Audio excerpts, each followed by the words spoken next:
Hi guys, welcome to the channel. Whenever we start preparation for any exam, एक question हमारे दिमाग में हमेशा आता है कि क्या मेरे जैसे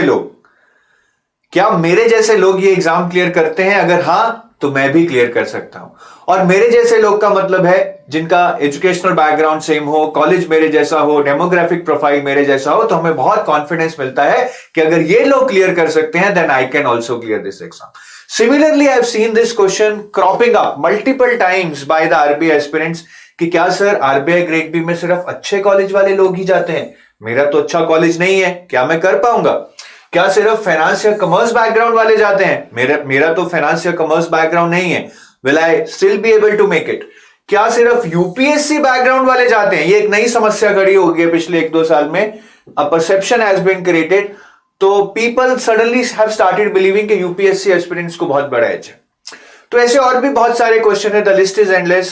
क्या सिर्फ वर्क एक्स वाले जाएंगे? मैं तो फ्रेशर हूं, क्या गैप ईयर्स वालों को लिया जाता है? बिकॉज मेरे तो बहुत सारे गैप ईयर्स हैं। So all these doubts starts to crop in your mind whenever you try to focus on a goal. तो इस वीडियो में we will try to answer all these questions through data set, and that data set is basically the data of selected candidates of RBI Grade B 2022 exam. तो उनके profile को discuss करेंगे in terms of all these parameters, and I hope you will get some clarity and motivation कि कोई भी RBI Grade B clear कर सकता है। और जब भी हम इस के बारे में बात करते हैं तो जनरली एक बहुत कॉमन चीज लोग ये बोलते हैं कि सिर्फ मेहनत कर लो, कोई भी निकल सकता है। निकल कोई भी सकता है, पर सिर्फ मेहनत से नहीं, मेहनत in the right direction with the right strategy, ये बहुत जरूरी है, हमेशा याद रखना। चलिए डेटा सेट को डिस्कस करने से पहले I want to show you something really good. We have launched this comprehensive guide for RBI manager which can answer all your questions. RBI करती क्या है? What is the promotion hierarchy in RBI? What are the different departments in RBI? What is the syllabus of RBI exam? Pattern of RBI exam? Different subjects asked in RBI exam? Salary क्या है? Cut offs क्या है? Sources क्या है? Books क्या है? जो भी क्वेश्चन आपके दिमाग में होंगे, all these questions can be answered in a definitive manner through this guidebook. सिर्फ 25-30 पेजेस की है, बहुत ही कलरफुल है। You will enjoy reading this. तो आप आज ही इसको डाउनलोड करें, इधर उधर सर्च करना छोड़ें, एक ही जगह पर अपने सारे क्वेश्चंस का आंसर पाएं। डाउनलोड कैसे होगी? बहुत इजी है, वीडियो के डिस्क्रिप्शन में जाएं, लिंक है, डाउनलोड करें और इसको फ्री में डाउनलोड करने के बाद यू कैन रीड इट और बहुत मजा आएगा आपको। सो चलिए अब डिस्कस करते हैं the profile of RBI grade B managers who got selected as per 2022 exam. तो सबसे पहले तो मैं आपको बता देता हूं, total seats were around 236, but the data that I am having right now is of around 147 candidates, right? तो इनका डेटा हमने लिया है जो हमारे पास पूरा था। There were around 30 other candidates जिनका डेटा थोड़ा पूरा नहीं था, so I have just excluded that 147 candidates का डेटा मैं यहां पे डिस्कस करूंगा। On the basis of this we will try to come up कि एक RBI ग्रेड बी में एक साइकिल में किस तरह का प्रोफाइल एंटर कर रहा है। सबसे पहले बात करते हैं एजुकेशनल बैकग्राउंड की। कॉमन क्वेरीज के क्या सर अच्छे कॉलेज वाले लोग या सिर्फ फाइनेंस डिग्री वाले को लोग ही आरबीआई क्लियर करते हैं? So the answer lies in the data which is in front of you. Every year, I almost repeat this every year, engineers are ruling the roost here. पिछली बार I think 100 plus थे, पर मेरे पास data ज्यादा था, 167। This year 147 data, 147 candidates data I'm discussing, out of that 86, huge percentage guys, huge percentage. I mean this is even more than 55% of the total candidates. तो आप देख सकते हैं इनका कोई फाइनेंस बैकग्राउंड नहीं है, कोई कॉमर्स बैकग्राउंड नहीं है, but still they made it. और मैं आपको कॉलेजेस भी बताऊंगा, ये ऐसा नहीं है कोई बहुत अच्छे कॉलेजेस के हैं सारे। बाकी अगर हम कॉमर्स या फाइनेंस की बात करें तो I think it's a PT के सिर्फ 13 लोग ही ऐसे जो इस डोमेन से हैं और इस एग्जाम को क्लियर कर रहे हैं। देन बैचलर्स और masters in arts, wow, this is something really mind blowing. Lot of people from bachelors, 12 people in arts, then BSc or MSc 16 people, even people from BC or MCA, bachelor in computer applications or master in computer applications, there are 3 people। Law में से एक बंदा है यहाँ पे, and there are 16 others who are from various other backgrounds like pharma, architecture, hotel management, physics, chemistry, biology. Overall you can see a very diversified profile. Engineers बहुत ज्यादा है, expected होता है हर साल because ज्यादा engineers ही एग्जाम देते हैं, हमारी कंट्री ज्यादा engineers ही प्रोड्यूस कर रही है. कॉलेजेस पे आए तो अगर मैं इंजीनियरिंग की ही बात करूं so IITs and NITs are something which people crave for. हमें लगता है बहुत सुपीरियर कॉलेजेस हैं, शायद है भी.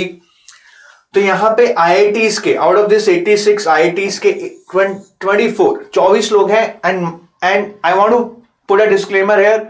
Mostly in my time the IITs like Delhi, Bombay, Kanpur, ठीक है, ये अच्छे अच्छे IITs थे, मद्रास. लेकिन अब बहुत सारे IITs खुल गए. So out of this 24 also around मतलब 10-12 लोग ही हैं जो एक प्रॉपर ए कैटेगरी IIT से पास आउट है. But apart from that there are many IITs which I mean I would doubt that whether they are at the same level as IIT Delhi, Bombay, Kharagpur, Kanpur. IIM से 9 लोग हैं out of this MBA जो है यहाँ पे. तो again ये भी if I talk about ABC, LKI, Ahmedabad, Bangalore, Calcutta, Lucknow, which are the major IIMs in India, बहुत पुराने हैं, कोझिकोड भी है, तो उसमें से बहुत कम है, हार्डली 3 या 4 हैं. Rest are from other IIMs which are apart from these IIMs. ठीक है, तो वो मेरे हिसाब से बहुत कोई तोड़ू IIMs नहीं है कि हम बोलें कि ये बहुत सुपीरियर कॉलेज से हैं. NIT से 14 लोग हैं. And apart from NITs there are some other colleges जो कि NITs नहीं है बट अच्छे हैं. जैसे दिल्ली कॉलेज ऑफ इंजीनियरिंग है जो कि डीम्ड यूनिवर्सिटी है, Punjab engineering college deemed university है. I think RVC Bangalore is also one of the college. तो ऐसे कुछ 10-12 और लोग हैं which are not from NITs और IITs, बट वो भी अच्छे कॉलेजेस से हैं. बट स्टिल अगर हम इसका टोटल करें 33 प्लस 47 एंड देन 12-13 और लगा लेते हैं, around 60. Out of this 147, 60 people might be from I would say level A colleges, but then there are many others who are not from top tier colleges. So again this is a testimony कि आपका educational background कोई भी हो, आपका college कोई भी हो, people are still able to make it just with their effort in the right direction with the right strategy. ये बहुत जरूरी है, not only with their effort in the right direction with the right strategy. और distance education वाले बहुत पूछते हैं क्या हम एलिजिबल हैं, क्या हम कर सकते हैं. बिल्कुल कर सकते हैं गाइज. काफी लोग डिस्टेंस एजुकेशन से भी हैं, इग्नू से काफी लोग हैं जिन्होंने इस एग्जाम को क्लियर किया है. तो आई होप ये आपको डाउट नहीं रहना चाहिए कि आपका कॉलेज या आपका background is somewhat hindrance to your selection. Never. Work ex की बात करें, फ्रेशर्स को लगता है वर्क एक्स वाले लोग निकलते हैं और वर्क एक्स वालों को लगता है कि उनका वर्क एक्स बहुत ज्यादा हो गया. It would be very difficult to justify why they want to switch now. तो फ्रेशर्स भी निकले हैं, ठीक है, 36 people with no experience. Many of them were plain freshers, मतलब कि एज उनकी ज्यादा थी पर उनको कोई वर्क एक्सपीरियंस नहीं था. और 0 से 1 ईयर को भी I would count them as freshers, ठीक है, क्योंकि ये कोई बहुत हाईफाई लोग नहीं है जिनको हम बोलेंगे कि हाईफाई मतलब कि बहुत वर्क एक्सपीरियंस वाले लोग नहीं है. Less than 1 year is not at all work experience. 6 months is always a training in the new company. 36 plus 19 around 55 people have no work experience. तो भैया जा सकते हो वर्क एक्सपीरियंस के बिना, ठीक है. तो जिनका वर्क एक्सपीरियंस नहीं है, डो नॉट फील के वर्क एक्सपीरियंस वालों को ही लिया जाता है. यू कैन सी बहुत सारे लोग बिना वर्क एक्सपीरियंस के गए हैं और काफी वर्क एक्सपीरियंस वाले लोग जिनको लगता है कि सर मुझे 4 साल इसी कंपनी में हो गए, इसी फील्ड में हो गए हैं, how will I justify. So here you can see lot of examples, people who had more than 6 years of experience. 17 such people cleared this exam and not all of them were related to banking. I know one guy from IT, one from Air Force. उनका तो कोई background भी नहीं है इससे related, work ex वाला. So guys, again, I mean, I might be repeating the same point again and again, but it's all about right effort in the right direction. 5 से 6 साल वालों ने भी 10 लोगों ने क्लियर किया है. Just imagine. You're working in one field for 6-7 years and then suddenly you are shifting and you're able to do it. That basically shows the openness with which RBI is accepting you. You just need to have that right talent and frame of mind. Gap years is another one area जहां पे लोग बहुत डरते हैं. So मेरे 4 gap years हैं, interview में मुझे क्या वो मार्क्स देंगे, मैं कैसे जस्टिफाई करूंगा. You can always justify. Gap years more than 6 years 5 लोग, 5 to 6 years 9 लोग, 5 साल वाले गैप ईयर्स वाले 11 लोग. You can see lot of people with gap years, they justified it somehow. उन्होंने भी कुछ नहीं किया है. गैप ईयर्स का मतलब ये नहीं है कि आपने टाइम बर्बाद किया है. There is a difference between wasting your time and investing your time. So probably you would have invested your time in something which might not have given you some results, but you always invested your time there. You need to justify in that context. तो ये कुछ फर्क नहीं पड़ता भाई. 4 gap year है, 5 gap year है, talent है, लर्नेबिलिटी है, अडेप्टेबिलिटी है, you can join any organization, not only about RBI. Then UPSC background. Of late, after the exam turned out to be descriptive, UPSC वाले निकल रहे हैं, इसमें कुछ शक नहीं है. बट क्या वो इतने सारे हैं कि बाकी लोग बिल्कुल निकल ही नहीं पा रहे हैं? They are not able to compete. There is nothing like that. We don't have specific data how many out of this 147 had UPSC background, क्योंकि ऐसा कुछ बायोडेटा में नहीं होता है. But we randomly talk to around 31 candidates. Out of that only 10 had UPSC background. Only 10 or 11 had UPSC background. So that shows कि UPSC background वाले हैं, but hardly 30% हैं. Rest 70% do not have any preparation for UPSC in their past 4-5 years or whatever years they have spent in preparation for different exams. So again, ठीक है, UPSC वालों को देखिए, अगर कोई बिल्कुल स्क्रैच से 2 लोग शुरू कर रहे हैं, यूपीएससी वाला definitely will have an edge, because उसने काफी चीजें पढ़ रखी हैं. But is that edge so much invincible that you can not overcome it, you can not win over it? The answer is no. आप 6 महीने पढ़ेंगे, you can reach that level which is required to get selected in RBI. उसने भले ही 2 साल पढ़ के उससे भी बड़ा लेवल अटेन कर लिया हो, it is of no consequence to you. तो इसको हमेशा याद रखना. Next is number of attempts. तो यहां पे दो, this is not a query by the students के सर कितने अटेम्प्ट्स में क्लियर होगा. लोगों ने तो पहले में भी किया है और लोगों ने छठे अटेम्प्ट में भी किया है, ठीक है. And there was one guy, I think with even more than 6 attempts. I think within reserve category there is no limit on number of attempts. But आप देखिए कि ये ग्राफ नीचे आ रहा है, it goes higher up in the second attempt. यहां पे मैक्सिमम लोग क्लियर कर रहे हैं due to the same reason के फर्स्ट अटेम्प्ट में कुछ गलतियां होती हैं that we are able to rectify in the second attempt. मेरे हिसाब से पहले 2 अटेम्प्ट्स आपके बेस्ट होते हैं. थर्ड अटेम्प्ट में वही क्लियर करते हैं जिनके पहले 2 अटेम्प्ट सीरियस ही नहीं होते हैं, या पहला अटेम्प्ट ऐसे ही दे दिया फॉर्म भर के, फिर दूसरे अटेम्प्ट में पढ़ा, अकल आई, तीसरे में अच्छे से किया. तो overall if you talk to various candidates, the serious attempts are either 1 और 2. पहले में हो जाता है, नहीं तो दूसरे में. उसके बाद सीरियस अटेम्प्ट तीसरा कोई नहीं देता है. मोस्टली होंगे कुछ 1-2, बट द पॉइंट इज कि आप अपना जो भी अटेम्प्ट दे रहे हैं उसको सीरियस लीजिए, टाइम पास मत कीजिए. And opportunity cost is very high. If you are giving it non-seriously, you are missing out on a 30 lakh salary which you would have otherwise got by your next attempt. ठीक है, तो हमें पहले 2 serious attempts में ही clear करना है and we have to try that हमारे जो भी अटेम्प्ट है वो सीरियस ही हो, नॉन सीरियस देके फायदा नहीं. अच्छे से 3-4 महीने पढ़ के जाना है जो भी अटेम्प्ट देना है. बाकी एज की बात करें तो again guys here you can see कि ये 25 से 27 की ब्रैकेट में काफी लोग हैं. It is going like this somehow, ठीक है. यहां बढ़ रहा है और फिर नीचे एकदम गिर रहा है, आप देखेंगे. I think this is again due to the reason that people are not much aware at this level. 22 और 23 में there is not much awareness about RBI, ठीक है. People generally prepare for other government jobs. तो होता क्या है कि 25-26 तक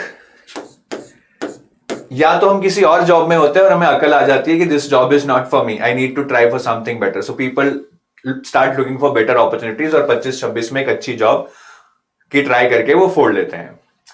या फिर हम 22-23-24 में सीरियस ही नहीं होते हैं, वी आर नॉट अवेयर कि ऐसा भी कुछ है, we are trying for something else. वो होता है नहीं होता है, but then we ultimately come back कि यार अब तो कुछ ना कुछ करना पड़ेगा, कुछ अच्छा ढूंढना पड़ेगा, बिकॉज अभी घर बसाना है, शादी करनी है. सो we can see that the graph is always high in this age bracket. यहां पे एक किक मिलती है कि कुछ करना है, नहीं तो जिंदगी खराब है. तो ये किक इसी एज में जाके मिलती है because ahead you see otherwise a bleak future. तो कुछ अवेयरनेस के कारण और कुछ किक के कारण कि अब कुछ करना ही पड़ेगा. Lot of candidates clear it in this phase. काफी लोग 23-24 में शुरू भी कर देते हैं, बट सेकंड थर्ड अटेम्प्ट में क्लियर कर रहे हैं, तो again they reach this bracket of 25 to 26. ठीक है, बाकी ये नीचे गिरती है. सो आप देख सकते हैं कि ये रिलैक्सेशन वाले हैं कुछ लोग जिनको 30 के बाद चांस दिए, काफी कम है मेरे हिसाब से. तो एज रिलैक्सेशन इनफाइनाइट कर देनी चाहिए भाई, चाहे 40 में दे दो एग्जाम, तो भी वही लोग निकलेंगे जो मेहनत कर पाएंगे.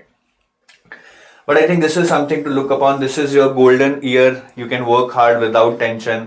आपको पता है टाइम है तो आप मेहनत कर सकते हैं. यहां पे आके थोड़ा सा पैनिक हो जाता है कि अब 1-2 साल हैं, कैसे होगा. So give your best within this period 25 to 27. अच्छे अटेम्प्ट दो, सीरियस अटेम्प्ट दो. I am sure you will be able to make it. बाकी guys I have shown you, I think आप कहीं ना कहीं इन प्रोफाइल्स में बैठ रहे होंगे. Work ex, gap years, educational background. So need not worry, you are unique. ठीक है, आप यूनिक हैं.